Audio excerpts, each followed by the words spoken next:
At 3 a.m., my dad called and said, "Your apartment building's on fire. Hope you've got insurance."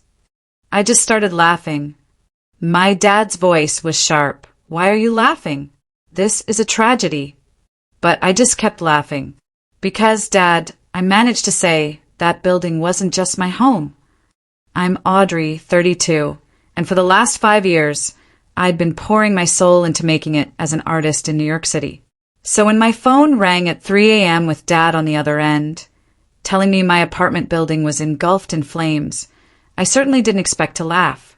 What shocked him more than the fire itself was my response, a full, almost hysterical laughter that left him utterly baffled. How could I laugh at losing everything? But first, let me rewind. Before that devastating call, before I found myself laughing at what should have been a tragedy, my story began in Oak Ridge, a small Midwestern town where everyone knew everyone, and big dreams felt out of place, like skyscrapers on Main Street. My parents, especially my dad, Harold, lived by a code of practicality. He was an accountant who saw life through spreadsheets and financial security. My mom, though softer, usually deferred to his judgment. Their vision for me was clear: an accounting degree, a stable job, maybe teaching if I was feeling particularly adventurous. But I had been drawing since I could hold a crayon.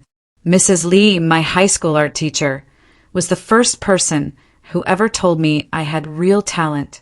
While my father rolled his eyes at the stacks of art school brochures on my desk, she helped me assemble a portfolio. When I got accepted to an art program in New York with a partial scholarship, the battle at home began.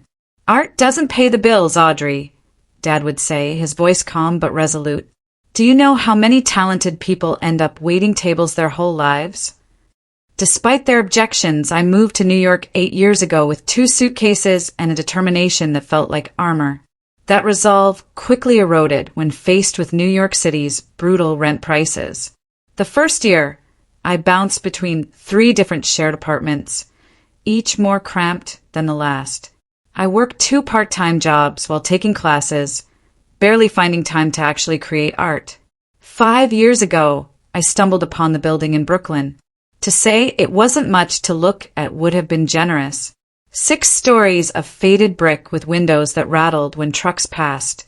The lobby always smelled faintly of cabbage, and the elevator worked maybe 60% of the time. But the rent was surprisingly affordable for a 1-bedroom, and the bedroom had this amazing northern light, perfect for painting. The building owner, Mr. Vasquez, was an elderly man who rarely fixed anything, but also rarely raised the rent. He'd owned the building for 40 years, operating more on handshake agreements than formal leases. My neighbors were a diverse group who had mostly lived there for years. There was Vanessa, a nurse who worked night shifts and would bring me soup when I was sick. Walter, a retired high school teacher who played jazz records too loud on Sunday mornings. But no one complained because his taste was impeccable. The Patel family on the first floor ran a small grocery store 2 blocks away and would save the best produce for regular tenants. Every time I called my parents, Dad would ask, "Have you gotten renter's insurance yet?" And every time, I would promise to look into it next week. There was always a more urgent expense: art supplies, dental work, winter boots. When mine finally fell apart, insurance seemed like something I could postpone indefinitely. Looking back, I should have noticed the warning signs. Around 8 months prior, the building began showing signs of strain more frequently. A pipe burst on the 4th floor, causing water damage to 3 apartments. The back door would be found unlocked, despite tenants being careful. 2 small electrical fires in the basement were quickly contained, but concerning. Mr. Vasquez seemed distracted when we reported these issues, not his usual indifferent self, but actively evasive. Meanwhile, my art career was finally gaining traction. After years of rejection emails and sparsely attended shows in coffee shops, a small but respected gallery in Chelsea had agreed to feature my work. My paintings, which explored urban isolation through fragmented cityscapes, were connecting with people. The exhibition was scheduled to open in just 2 weeks from the night of the fire. The day before everything happened, I noticed men in suits walking through the building, clipboards in hand. They didn't look like the usual maintenance workers. They wore expensive shoes and spoke in hushed tones. When I asked one who they were, he smiled blandly and said they were just doing a standard inspection. I was too busy to question further. I had just finished 3 new large canvases for the exhibition and was exhausted. That night I fell asleep, surrounded by the smell of paint and possibility, completely unaware that it would be my last night in that apartment. The harsh ringing of my phone cut through my dreams at exactly 3 a.m. I fumbled in the darkness, my hand knocking over a water glass before finding my phone. The screen was painfully bright, and it took me a moment to register my dad's name. Dad, my voice thick with sleep. What's wrong? Is Mom okay?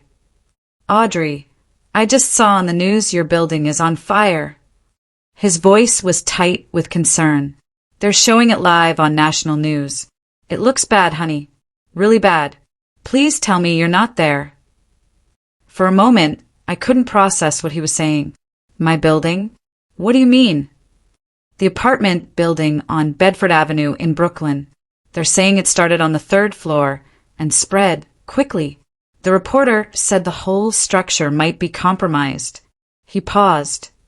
Please tell me you're somewhere else tonight.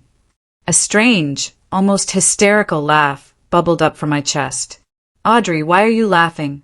This isn't funny. Do you have insurance like I told you to get? Please tell me you listened this once.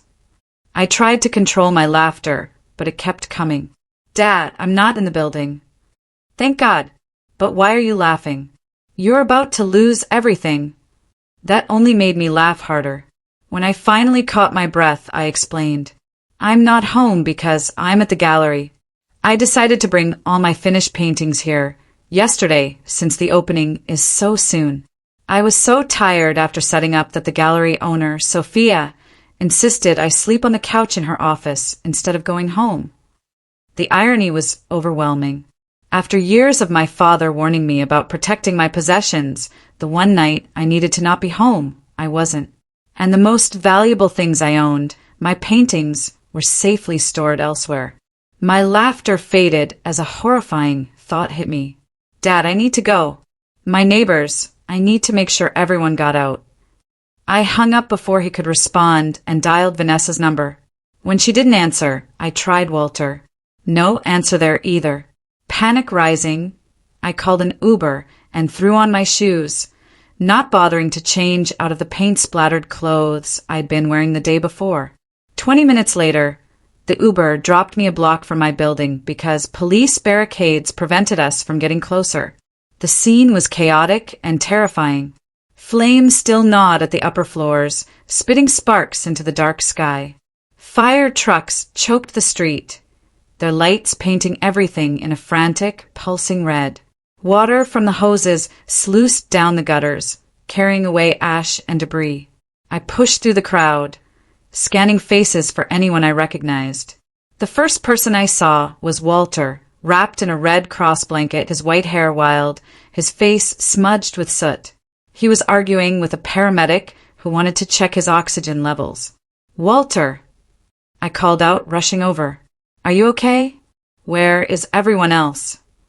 He turned, relief washing over his face. Audrey, we thought you might still be inside. They haven't finished searching all the apartments. My heart sank. Who's still missing? The Patels got out early. They're over there. He pointed to where the family huddled together near an ambulance. Vanessa was working tonight, thank goodness. But they haven't found the couple from 6B or the student from the apartment next to yours.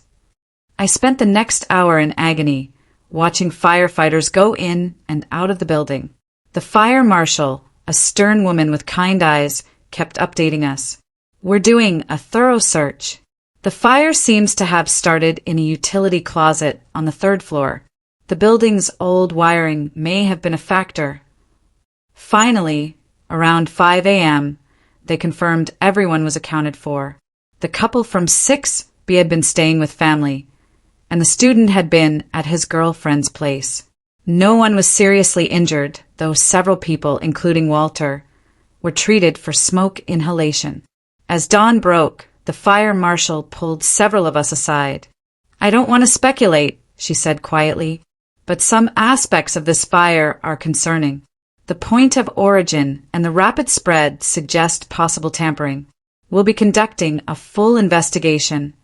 Her words hung in the air as we processed what she was suggesting. Could someone have deliberately set the fire? For the rest of that night, our little community huddled together at a temporary shelter set up in a nearby school gymnasium. The Red Cross provided cots, blankets, and basic toiletries. Neighbors who had barely spoken before, now, shared their stories and concerns.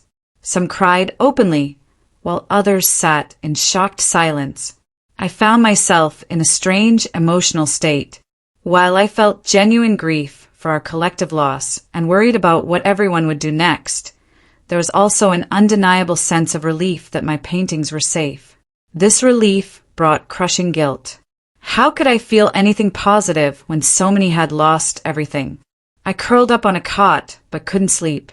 My phone kept buzzing with messages from friends who had seen the news, from Sophia checking that I was okay, and from my parents who were debating driving to New York immediately. As the sun rose fully, I stepped outside the gymnasium to call my dad back. "I'm safe," I assured him. "Everyone got out safely." "Thank goodness," he sighed heavily. "But Audrey, everything you owned was in that apartment. Please tell me you, at least, had renter's insurance." The question I had avoided for years now had its answer. "No, Dad. I never got around to it." His silence spoke volumes. I waited for the lecture, the "I told you so." But instead, he just sighed again and said, "We'll figure it out. Your mother and I will help however we can." As I ended the call, I gazed back at the school where my neighbors were beginning to stir. Whatever came next, I knew our lives had fundamentally changed overnight. By 8 a.m., most of us had gathered outside the barricade, staring at the charred remains of our home. In daylight, the damage was even more apparent. The building stood like a wounded animal, its windows blown out, its brick facade scorched black. Water still dripped from the structure, and the air smelled of wet ash and melted plastic. Fire officials allowed small groups to enter with escorts to retrieve essential items. When my turn came, I was paired with a young firefighter who looked barely older than 21. "We can only stay for 15 minutes, he warned, "and only grab what you absolutely need. ID documents, medications, that sort of thing." Walking into the building felt surreal. The lobby, usually dim but functional, was now a swamp of water and debris. We took the stairs since the elevator was obviously out of service. Each floor looked worse than the one below, and by the time we reached my apartment on the 4th floor, I was bracing myself for total devastation. Surprisingly, my apartment had suffered mainly water and smoke damage. The fire had been most intense on the floors above and below. Still, everything was ruined. My clothes were soaked and reeked of smoke. Books had swollen with water and fallen from shelves. The couch, where I had spent countless evenings sketching, was waterlogged and stained black. I grabbed my passport from the fireproof box under my bed, a backup hard drive with photos, and a small wooden box containing the few pieces of jewelry I had inherited from my grandmother. As I was about to leave, I spotted my sketchbook on the kitchen counter, miraculously dry under a pile of mail. I added it to my meager salvage pile. Outside, insurance adjusters had arrived and were taking statements. One approached me, clipboard ready. "Name and apartment number," he asked efficiently. "Audrey Wilson, apartment 4C, and your insurance provider?" I hesitated. "I don't have renter's insurance." His expression shifted from professional to pitying. "I see. Well, you should know that without insurance, you won't be eligible for immediate housing assistance or reimbursement for lost property. You can check with FEMA and local disaster relief organizations."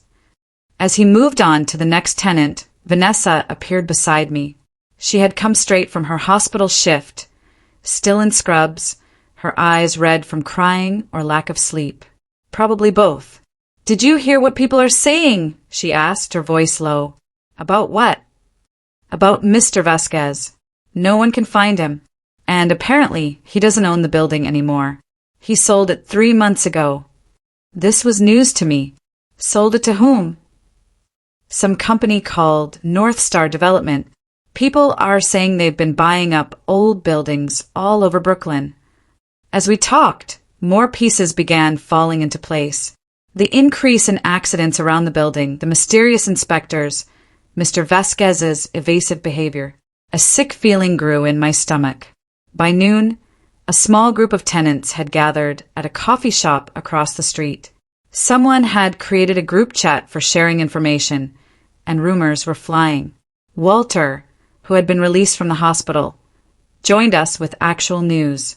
I spoke to my nephew who works in real estate, he said, his voice still raspy from smoke. North Star Development has a reputation. They buy old buildings in gentrifying areas. Then mysterious fires happen, and suddenly they can demolish the place and build luxury condos. That's illegal. I protested. They can't just burn down a building with people inside. Of course, it's illegal, Walter agreed, but it's also hard to prove, and they're careful. They make sure the fires start in unoccupied areas, usually at night when most people would be awake to smell smoke. They're not trying to kill anyone, just destroy the building. As if on cue, a young man approached our table. He was tall with curly hair and glasses, carrying a messenger bag emblazoned with the logo of a local news website. "Excuse me," he said. "I'm Derek Sullivan, reporter with Brooklyn Daily. I'm covering the fire and was wondering if I could ask you all some questions."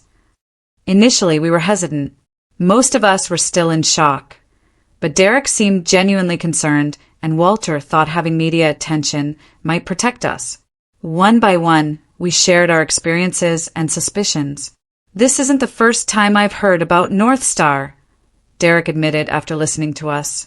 "There have been at least 3 other suspicious fires in their properties over the past 2 years. Nothing has been proven, but the pattern is concerning." He showed us research he had already compiled about the company. North Star was owned by a larger corporation, which was in turn owned by an investment group. The web of ownership made it difficult to pinpoint who was actually making decisions. While we were talking, my phone rang. It was Sophia from the gallery. "Audrey, I just heard about the fire. Are you okay?" "I'm fine," I assured her. "I was still at the gallery when it happened, remember?" "Thank goodness.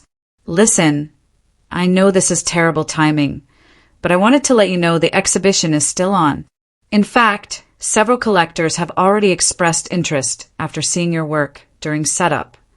A small flame of hope flickered inside me. My art was safe, and the exhibition might actually be successful. It felt wrong to think about my career at a moment like this, but it was also the one bright spot in an otherwise devastating day. As I ended the call, I looked up to see my father walking into the coffee shop. He spotted me immediately and headed over, his face a mix of relief and concern. He had driven through the night from Ohio to reach me. "Audrey," he said, pulling me into a tight hug, "I had to see for myself that you were okay." For a moment, I was simply his daughter again, grateful for his solid presence. Then he pulled back, and the practical side emerged. "I've already called about temporary housing options, and I brought some clothes and basics for you." He glanced around at my neighbors.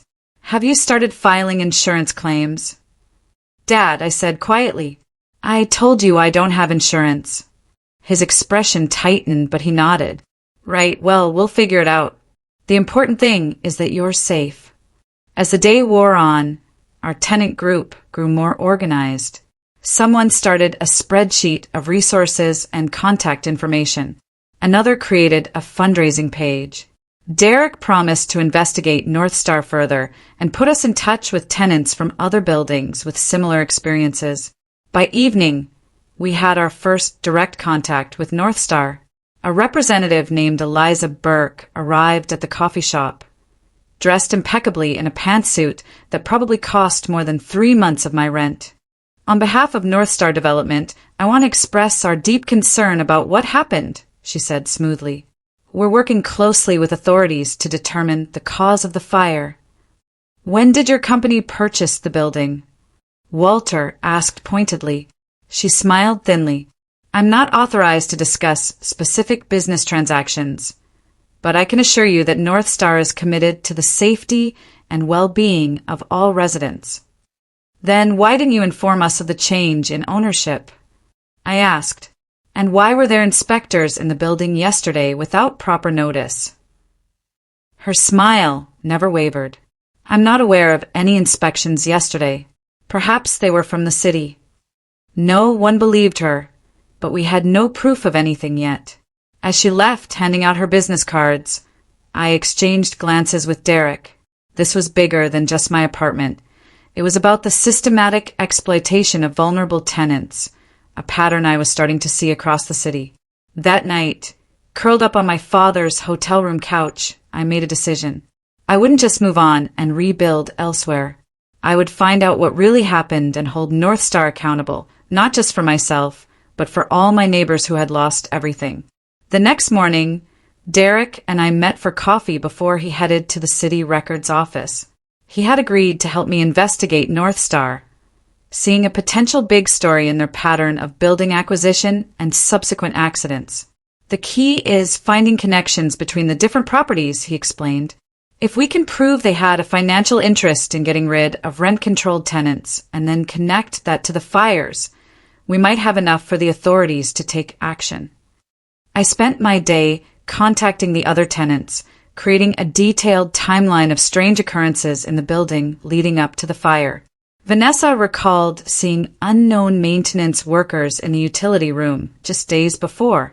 Walter remembered overhearing an argument between Mr. Vasquez and a man in an expensive suit about 2 weeks prior. My father, meanwhile, was growing increasingly frustrated with my focus on investigation rather than practical matters. Audrey, you need to find a new place to live, he insisted over lunch. You need to replace your basic necessities. Let the police handle the criminal investigation. Dad, the police aren't treating this as a priority, I argued. To them, it's just another building fire until proven otherwise. Meanwhile, these developers are getting away with destroying people's lives. His expression was pained. I understand you're angry, but you're not a detective or a lawyer. You're an artist with an exhibition opening in 10 days. Focus on that. I can do both, I insisted, though I wasn't entirely convinced myself. Financial reality was setting in hard. Without renter's insurance, I had lost roughly $30,000 worth of possessions. My bank account held barely enough for 1 month's rent on a new place, assuming I could even find one without paying a broker's fee. The gallery exhibition might bring in some money, but that was far from guaranteed. Over the next few days, our once tight-knit community of neighbors began to fragment. Some moved in with family or friends outside the city. Others found temporary housing through relief organizations. Our group chat became less active as people focused on rebuilding their individual lives.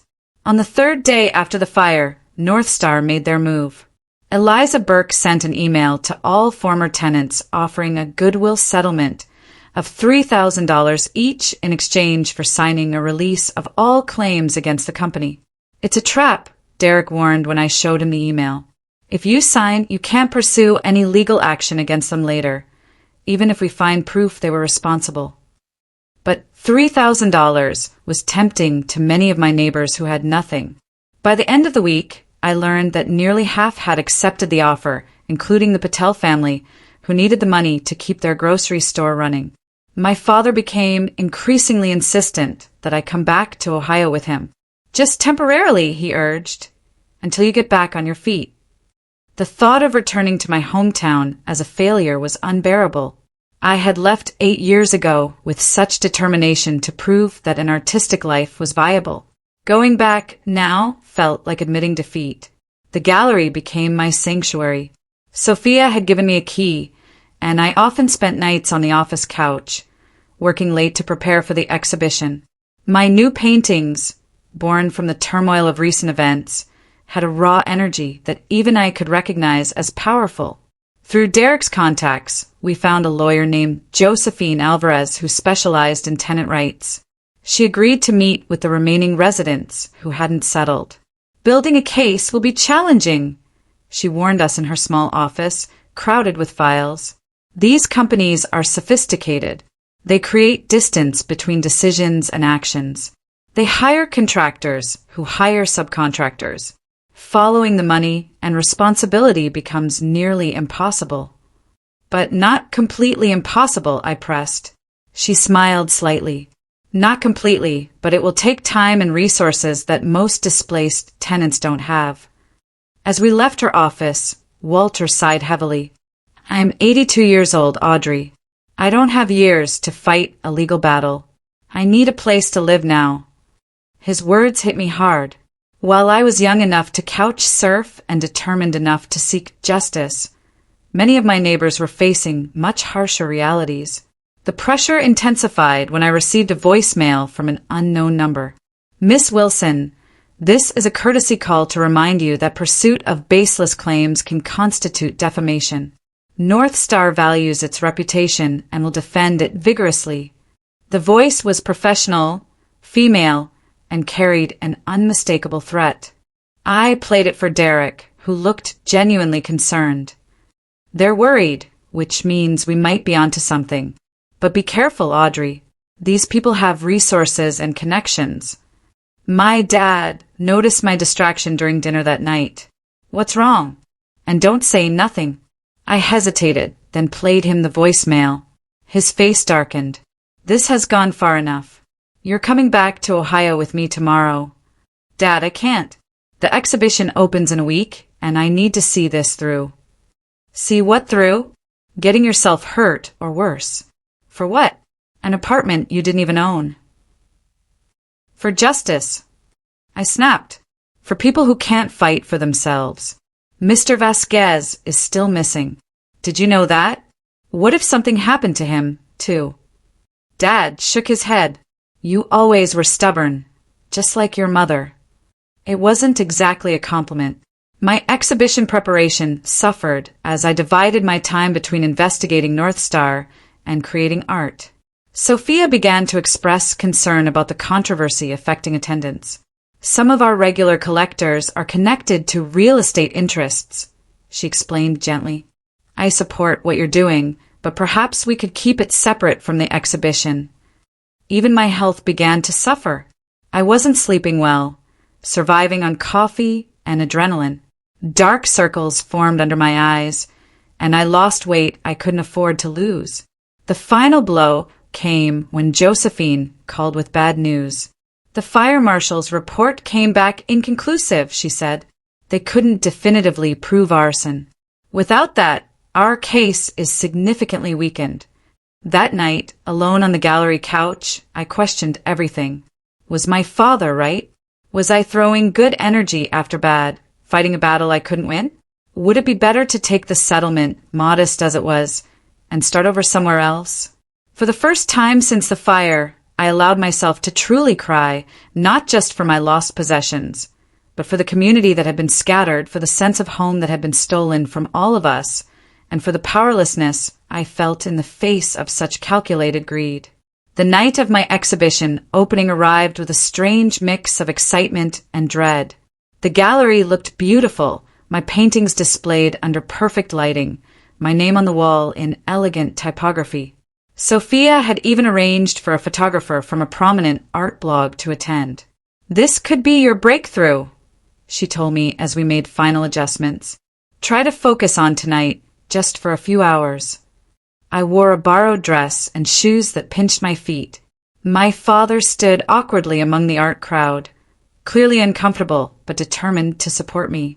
He had extended his hotel stay, unwilling to leave me alone after the threatening voicemail. The early reactions to my work were overwhelmingly positive.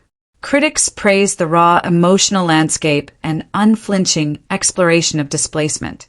3 paintings sold within the first hour, including my largest piece, which went for a sum that would cover several months of rent. I should have been ecstatic. Instead, I kept glancing at the door, half expecting North Star representatives to appear. Derek had promised to stop by later with updates on his investigation. Around 9 p.m., the gallery was packed when I noticed 3 men in expensive suits enter. They moved directly to Sophia, engaging her in conversation while occasionally glancing in my direction. My stomach tightened. Audrey Wilson. One of them approached me, hand extended.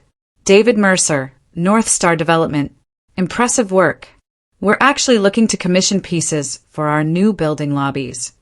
The audacity took my breath away. You want me to create art for the company that burned down my home? He maintained his smile, though his eyes hardened. That's a serious accusation, Miss Wilson. One that could be considered defamatory without evidence. Why are you here? I demanded, aware that nearby conversations had quieted. To appreciate art, he replied smoothly, and perhaps to discuss how North Star might support your career. We're always looking to invest in local talent. You mean by my silence? His smile never wavered. I mean, create a mutually beneficial relationship. After all, rebuilding a life and career after such a loss must be challenging. Before I could respond, my father appeared at my side.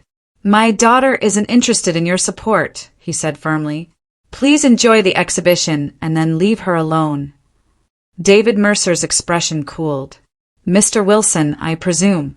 Your daughter has talent, but talent requires nurturing and stability, something we could help provide. She doesn't need your kind of help, Dad replied. Mercer shrugged. As you wish. But remember, Miss Wilson, that reputations in the art world are fragile. Collectors don't appreciate controversy. As they left, the confrontation had been captured by several phone cameras. By morning, the video had spread across social media, paired with summaries of the building fire and accusations against North Star. My name was now publicly linked with the allegations. The next day brought both opportunity and threat. 3 more paintings sold as people became interested in the artist standing up to developers. But when I returned to the small sublet I had finally secured, I found the door ajar, and the few possessions I had managed to acquire strewn across the floor. Nothing valuable had been taken, but the message was clear. They knew where I lived. My father was livid. That's it. You're coming home with me today. Pack whatever you need. For once, I was tempted to agree. The intrusion felt violating in a way even the fire hadn't. But then Derek called with news. I found something, he said, excitement evident in his voice. Property records showing North Star applied for demolition permits for your building 3 weeks before the fire. And get this, they applied for construction permits for a new luxury building at the same address 1 week before the fire. How could they know the building would be condemned unless they planned it? His discovery renewed my determination, but the break-in had shaken me more than I wanted to admit. That night, Dad and I had our biggest fight yet. This is not a game, Audrey, he shouted, pacing the tiny sublet. These people are criminals. They broke into your apartment. What do you think they'll do next? That's exactly why I can't stop, I argued. If I back down, they win. They'll just keep doing this to other buildings, other tenants. And what about your life, your safety, your future? Is this crusade worth risking everything? Some things are worth fighting for, Dad. You taught me that. He stopped pacing and stared at me. I taught you to be practical, to build security, not to tilt at windmills. No, I said quietly. You taught me to stand up for what's right. Remember when the bank tried to foreclose on the Johnsons' farm and you helped them with their finances for free? Or when you testified against your own boss for cooking the books at your first accounting job? He looked away. That was different. How? You risked your job, your reputation because it was right. I wasn't risking my safety. He ran a hand through his hair in frustration. I just don't want to see you hurt. I know, I said softly, but I need to do this. He left shortly after, returning to his hotel. For the first time since the fire, I was truly alone with my thoughts. The small sublet felt cavernous and hostile after the break-in. Every noise made me jump. Around 3 a.m., exhausted but unable to sleep, I wondered if my father was right. Maybe I was being foolishly idealistic. Maybe this fight was too big for me. With dawn came clarity. I sat by the window watching the city wake up and looked through the sales information from my exhibition. Every painting that had sold represented not just income, but a connection. Someone had seen my vision and valued it enough to bring it into their home. The realization hit me like a thunderbolt. My art wasn't just a career path. It was a platform, a voice, a weapon even. I could tell this story through my work in a way that might reach people who would never read a news article about tenant rights or development corruption. I called Sophia as soon as business hours began. I want to do a special exhibition, I explained. Something about housing injustice and community displacement, using materials salvaged from the building. There was a long pause before she answered. That's not what galleries typically do, Audrey. I know, but it could be powerful and timely. Let me think about it, she finally said. But regardless, you should come by today. You have more checks from sales. The money from my sold paintings provided immediate breathing room. I could afford a slightly better apartment, art supplies, and basic necessities. But more importantly, it gave me the freedom to turn down North Star's settlement offer when they increased it to $5,000. I reconnected with the scattered tenants, proposing a new approach. Instead of just fighting North Star legally, we would fight them in the court of public opinion. Derek's articles had already generated interest, but an art installation could reach a different audience. Many were skeptical, but Walter surprised me with his enthusiasm. At my age, you learn that sometimes the indirect approach works best, he said. Hit them where they're not looking. Over the next few days, we gathered at what remained of our building, collecting charred pieces of the structure, personal items too damaged to save, but too meaningful to discard. Each piece held a story, a fragment of our community's life. Derek continued his investigation, finding connections between North Star and several city officials who had fast-tracked their permits. He also located a former North Star employee willing to speak anonymously about the company's practices. They call it accelerated vacancy, he told us. They never explicitly order anyone to commit arson, but they make it clear that bonuses depend on buildings being emptied quickly. As word of our project spread, housing advocates and tenant organizations reached out to join forces. What had begun as a personal fight was evolving into a movement. One evening, as I was sorting through salvaged materials in my sublet, there was a knock at the door. Cautious after the break-in, I checked the peephole. My father stood in the hallway, holding a suitcase. Dad. I opened the door, confused. I thought you went back to Ohio. I did, he said, stepping inside. And then I came back. I've taken a leave of absence from work. Why? He set down his suitcase. Because you were right about standing up for what's right, and about me teaching you that. He looked around at the art materials covering every surface. I don't fully understand what you're doing with all this, but I want to help if you'll let me. It was the last thing I had expected. My pragmatic, spreadsheet-loving father wanted to join my artistic protest against corporate greed. I also brought something that might help, he added, pulling out his laptop. I've been looking into North Star's financial statements. Public companies leave paper trails, and accounting has always been my specialty. For the first time since the fire, I felt a surge of genuine hope. With my father's analytical skills and my artistic vision, we might actually stand a chance against North Star. That night, Dad slept on my couch, his presence somehow making the small space feel safer. Before falling asleep, I realized that amid all the loss, something unexpected had been gained. My father and I were finally seeing each other clearly, as adults with different strengths, but shared values. The next morning brought another surprise. Derek called with news that a whistleblower inside North Star had come forward. Someone with access to internal communications about the accelerated vacancy program. This could break the case wide open, he said excitedly. They've agreed to meet with us tomorrow. When I told my father, he nodded thoughtfully. That's good, but we still need to follow the money. Corporations like North Star don't make decisions without calculating the financial benefit. As he returned to his spreadsheets and I to my art installation planning, I felt a strange sense of balance. The practical and the creative working in tandem toward justice. It was a partnership I never would have imagined possible before the fire that took my home, but ironically might have saved my relationship with my father. With my father's help, our strategy evolved. While I worked on the art installation that would tell our story visually, Dad meticulously traced North Star's financial activities, looking for patterns and irregularities. He set up camp at my small kitchen table, surrounded by printouts of annual reports and property records. They're hiding their liabilities, he explained one evening, pointing to a complex chart he had created. See these shell companies? They're designed to absorb any legal fallout while protecting the parent company's assets. His business knowledge proved invaluable as we planned our approach.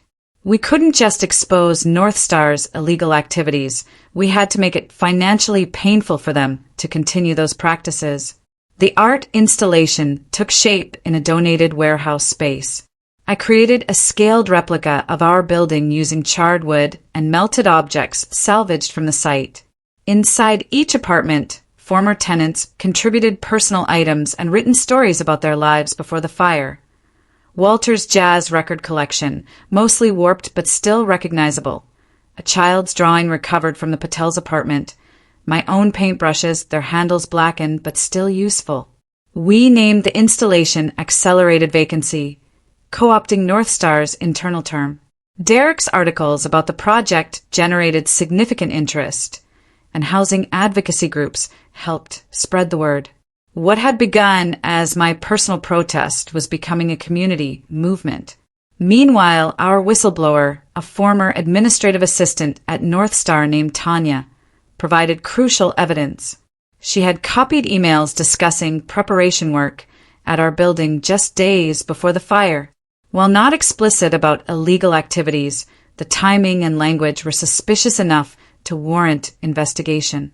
They were careful never to put anything incriminating in writing, Tanya explained in a hushed voice when we met at a quiet cafe. But everyone knew what was expected. Clear the buildings quickly, whatever it takes. With this new information, Josephine felt we had enough to approach the district attorney's office. It's still circumstantial, she cautioned, but combined with the pattern of fires at their properties and the financial incentives, it might be enough to open an investigation. My father, who had initially been skeptical of our legal chances, now threw himself fully into building the case. He arrived one morning with unexpected news. I've been talking to some business contacts, he said, pouring coffee in my tiny kitchen. It turns out several of my clients have investments in the fund that owns North Star's parent company. They're not happy about being associated with potentially illegal activities. Can they help us? They're putting pressure from the inside. Investors hate negative publicity. It affects stock prices. Our coalition continued to grow. Tenants from other North Star properties came forward with similar stories. Community organizations offered support and resources. Local politicians, sensing a popular cause, began asking questions about the company's practices. The installation opened on a rainy Tuesday evening. Despite the weather, the warehouse was packed. News crews filmed as visitors moved through the recreated building, reading stories, touching charred objects, experiencing a fraction of what we had lost. I stood near the entrance, watching people's reactions. Many emerged with tears in their eyes. Others looked angry. Most importantly, they all left talking about housing justice and corporate accountability. My father stood beside me, uncomfortable in the artistic setting, but proud of what we had created together. Your mother would have loved this, he said quietly. She always said your stubbornness would either be your downfall or your greatest strength. The exhibition received coverage, not just from local media, but from national outlets. A prominent news magazine ran a feature on the artist fighting big development. Suddenly, North Star found itself in an uncomfortable spotlight. Their response was predictable. First came legal threats, cease and desist letters demanding we remove specific allegations. When those failed to stop us, they launched a PR campaign portraying themselves as community partners being unfairly targeted. North Star Development remains committed to creating quality housing for all New Yorkers, their spokesperson said in a televised interview.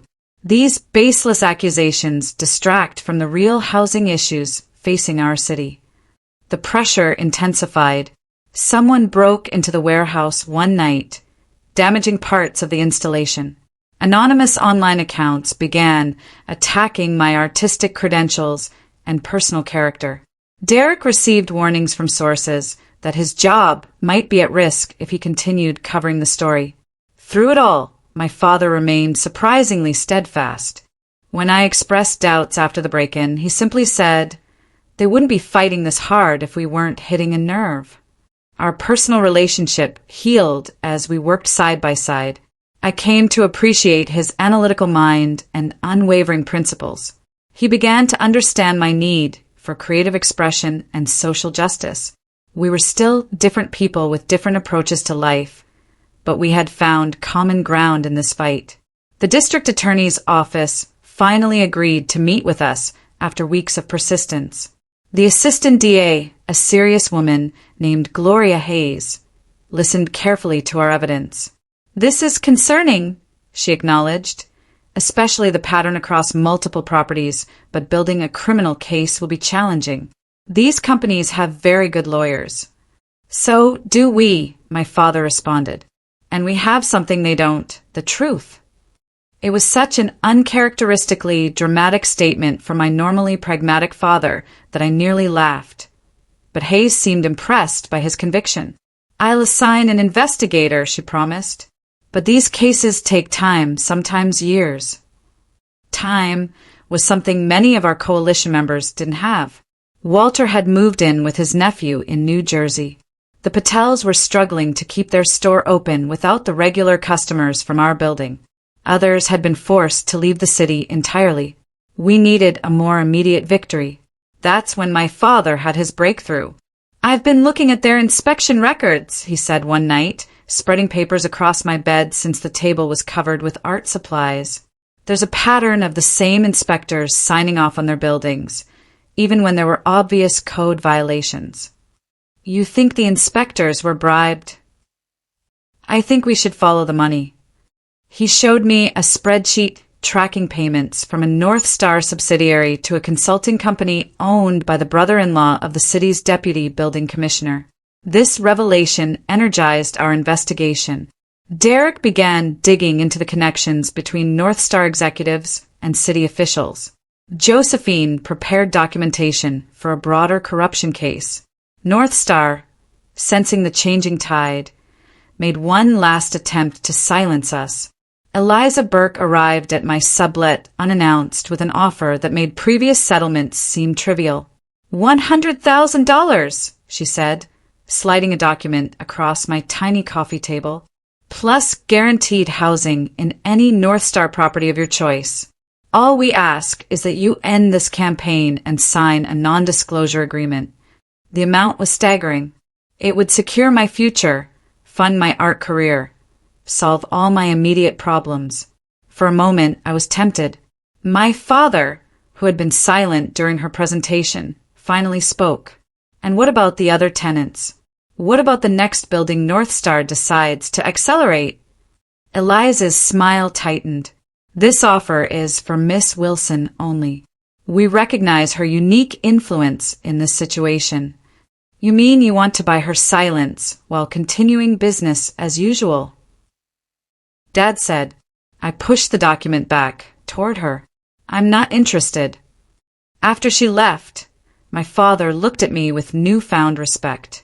That was a lot of money to walk away from. "Some things are worth more than money," I replied, echoing what he had taught me long ago, though neither of us had realized I was listening. The next week brought our first major breakthrough. Based on the evidence we had gathered about the suspicious inspections, the city launched an official investigation into the building department. 2 inspectors were suspended pending review of their cases.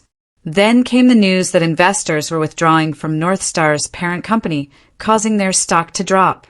Financial pressure often succeeded where moral arguments failed. Finally, nearly 3 months after the fire, the district attorney announced a formal investigation into North Star Development for fraud, reckless endangerment, and potential arson conspiracy. It wasn't a conviction, but it was a start. More importantly, it validated what we had been saying all along. We weren't just disgruntled tenants or conspiracy theorists. We were citizens demanding accountability. The night of the announcement, my father and I celebrated with takeout Chinese food in my sublet. As we ate from cartons, sitting on my second-hand furniture, I realized how much had changed between us. "I'm proud of you, Audrey," he said, reaching for the last egg roll. "Your mother always said you had fire in you. I used to worry about that. Now I see it's your strength." "I couldn't have done this without you," I admitted. "Your spreadsheets and financial detective work made all the difference." He smiled. "Maybe we make a good team after all. The artist and the accountant." As we clinked our water glasses in a toast, I felt a sense of peace. Despite all the uncertainty still ahead, whatever happened with North Star, my father and I had found our way back to each other through this fight. Some buildings may have burned, but other foundations had been strengthened. 1 year after the fire, I stood in the courtroom as the verdict was announced. The case against North Star had moved surprisingly quickly.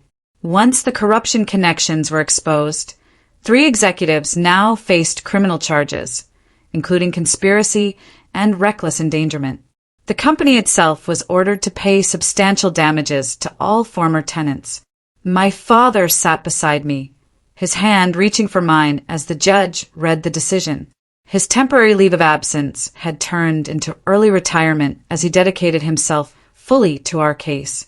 Together, we had navigated the complex legal system, gathered evidence, and supported our community of displaced neighbors.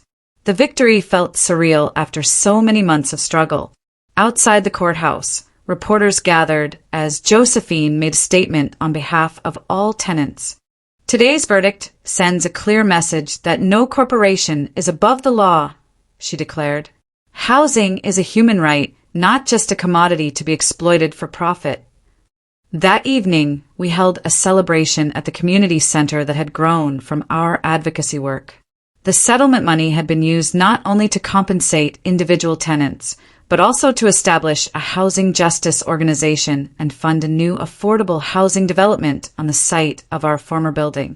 Walter had returned from New Jersey to serve on the board of the new organization. The Patels were planning to open a grocery store on the ground floor of the new building. Many former residents had secured apartments in the development, ensuring our community would remain intact. As people mingled, sharing food and stories, I found a quiet moment with my father near the windows overlooking the construction site where our building once stood. "Did I ever tell you why I laughed that night when you called about the fire?" I asked him. He shook his head. "I always wondered about that." "It wasn't just relief that my paintings were safe," I explained. "It was a sudden realization that everything I thought I needed wasn't what mattered at all. For years, I had been so focused on proving I could make it as an artist that I had lost sight of why I created art in the first place." "And why is that?" I gestured around the room at the diverse group of people who had become my extended family through this ordeal. "To connect, to tell stories that matter. The fire took my possessions but gave me purpose." My father nodded thoughtfully. "I had a similar revelation. All those years I spent pushing you toward security and stability. I thought I was protecting you. But sometimes the greatest security comes from standing up for what's right, even when it's risky." The healing journey had not been easy. The first months after the fire were filled with shock and grief. I mourned the loss of my space, my routines, the small comforts that had made up my daily life. There were nights I cried myself to sleep, overwhelmed by the magnitude of what we were fighting.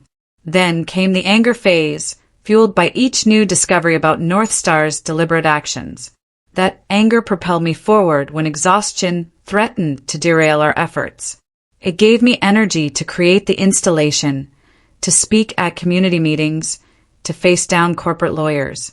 The lowest point came when several key witnesses backed out, fearing retaliation. I nearly gave up, convinced we were fighting an unwinnable battle against forces too powerful and entrenched. My father found me sitting on the floor of my sublet, surrounded by case notes and sketches, utterly depleted. Instead of offering platitudes, he simply sat beside me in silence for a long while. Then he said, "You don't have to carry this alone. None of us do."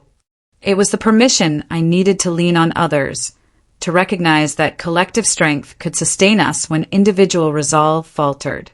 Gradually, healing came through unexpected sources. The artistic community rallied around me, offering studio space and supplies. Former neighbors checked in regularly, bringing home-cooked meals and companionship. Even strangers who had visited the installation reached out with messages of support. Now, a year later, I had a new studio apartment in a different neighborhood. My art career had flourished, with galleries across the country interested in my work. The installation had traveled to 3 cities, sparking conversations about housing justice wherever it went. Most surprisingly, my relationship with my father had transformed. The man who once dismissed my artistic ambitions as impractical now proudly explained my work to his friends. And I had gained an appreciation for his methodical approach to problems, his quiet persistence in pursuing justice through systems and structures. "The building next door to the new development is for sale," Dad mentioned, bringing me back to the present moment. "It's owned by another development company with a similar business model to North Star." "Are you suggesting what I think you're suggesting?" I asked, raising an eyebrow. He smiled slightly. "I'm just saying our work might not be finished yet. The new tenant association could use our experience." I laughed, genuinely this time. Dad Wilson, housing justice warrior. Who would have thought? "Not me," he admitted. "But that's the thing about losing what you thought was important. Sometimes you find what actually is." As the celebration continued around us, I reflected on the deeper lesson of the past year. The fire had destroyed my home, but illuminated truths I might never have discovered otherwise. About community and resilience, about speaking truth to power, about finding common ground with those you least expect to understand you, and perhaps most importantly, about how loss can sometimes reveal what truly matters. My laughter on that terrible night had been the first recognition of a truth I couldn't yet articulate, that buildings can burn, possessions can be destroyed, but the connections between people and the courage to stand for something larger than yourself can never be taken away. Tonight, looking around at this improbable family we had formed through crisis and struggle, I felt a deep sense of peace. Whatever challenges lay ahead, we would face them together, stronger for having been broken and rebuilt. Have you ever experienced a moment when what seemed like a disaster actually set you on a better path, or found strength in yourself that you never knew existed until faced with a serious challenge? Thank you for listening. Take care. Good luck.